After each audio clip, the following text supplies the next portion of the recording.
Well, ladies and gentlemen, what I have for you today is a shout out to Dawn at South Paw Bushcraft. Stick around until after the intro, and I'll fill you in on what's going on.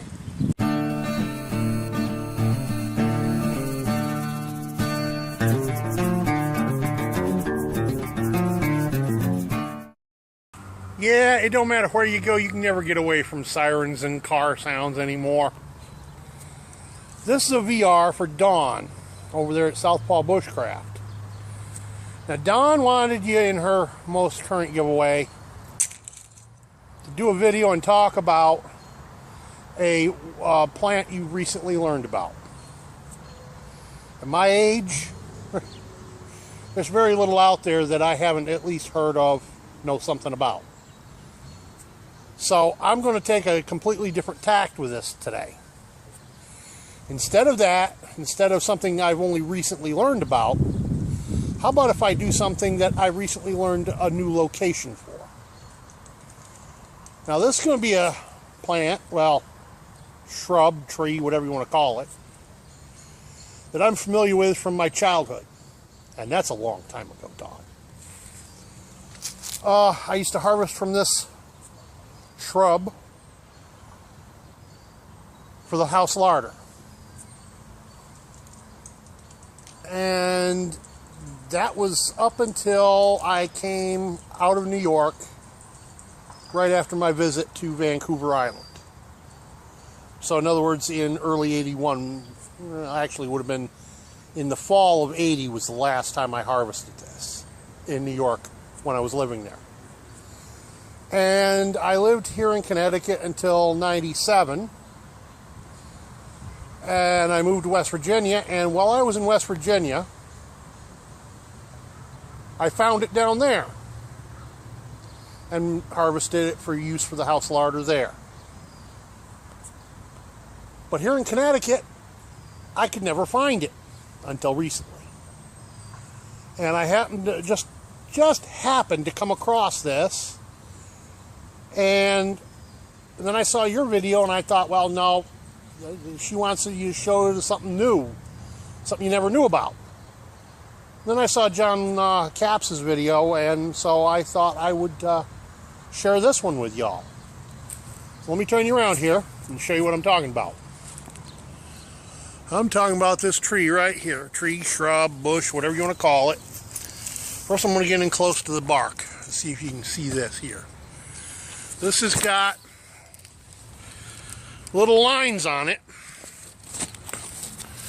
much the same, I hope that's coming out, as a birch tree would have on the bark. And then we've got these leaves here. They come to a small bit of a point, and they're very finely toothed with the veins that run all the way up almost to the point. Underside is very pale. But here comes the part, are the little fruits. They're very green right now. But in the fall, they change color. What we're talking about here, Dawn, is autumn olive. And it makes a very, very nice jelly. Now, like I said, the part for me that's new is I hunted high and low for this plant all over Connecticut when I was here back in the 80s and 90s. And I couldn't find a single specimen of this anywhere. And I was, yearning for that jelly Grandma used to make for me with it as a kid. Well, I now have a supply of autumn olive. Now, I don't know when and how this got brought into Connecticut, but I'm certainly going to be harvesting it this fall. And you know where I found it? On the edge of all places, a shopping mall parking lot. I just happened to be over here one afternoon a couple weeks ago and spotted it. I was sitting here in the parking lot having my lunch one day and spotted it. And, well, so Oh, now here's something else you don't see every day. Let's see if this jogs any memories. This is not wild plant, but...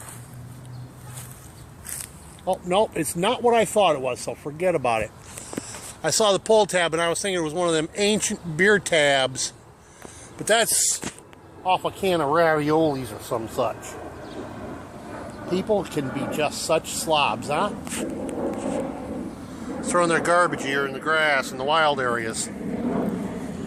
So, that's what I've got for you, Don. We'll be catching you later.